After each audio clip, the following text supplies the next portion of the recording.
Betul nggak ada perkosaan massal? Itu nggak pernah ada proof-nya. Kalau ada, tunjukkan.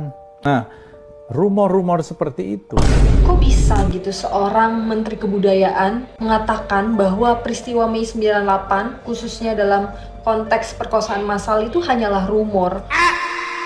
Dan pernyataan ini benar-benar tidak memiliki sensitivitas terhadap gender maupun clear empati terhadap keluarga korban dan seluruh perempuan yang berjuang bersama dengan korban.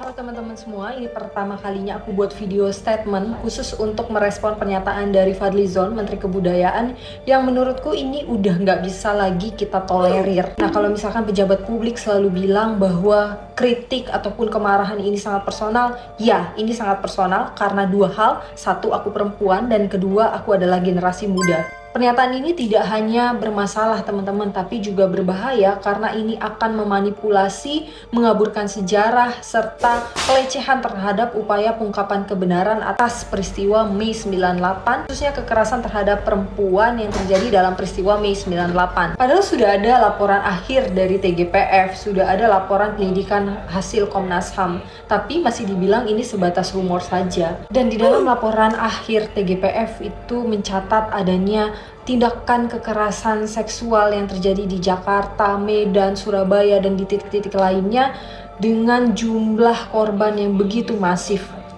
Dan bagaimana bisa ini dikatakan sebagai rumor, padahal sudah ada banyak sekali keterangan, kesaksian dari korban maupun keluarga korban, kemudian juga ada perawat, psikiater, psikolog, pendamping, rohaniawan, dan lain sebagainya yang menyatakan bahwa benar ada peristiwa perkosaan massal pada Mei 98. Selain dalam laporan penyidikan Komnas HAM maupun dalam laporan TGPF, juga Fadlizon seharusnya bisa melihat dasar pembentukan dari Komnas Perempuan itu ya karena adanya peristiwa Mei 98. Dan yang kedua, peristiwa Mei 98 juga telah diabadikan lewat memorial Mei 98 yang ada di Pondok Rangon. Kita lihat Fadlizon sendiri gagal untuk memahami kekhususan dari kekerasan seksual yang terjadi pada Mei 98 dibandingkan kekerasan lainnya. Apalagi kecenderungan dalam peristiwa Mei 98 itu menyasar pada etnis tertentu yaitu Tionghoa yang pada saat itu dikonstruksikan sebagai kambing hitam akibat krisis moneter yang terjadi di tahun 98. Dan seharusnya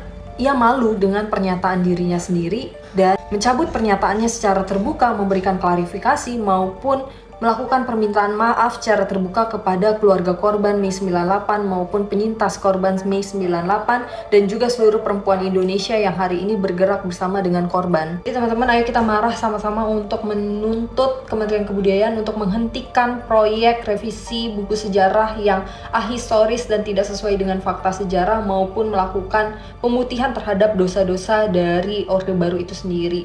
Jadi untuk kamu yang ingin marah, silakan marah di kolom komentar.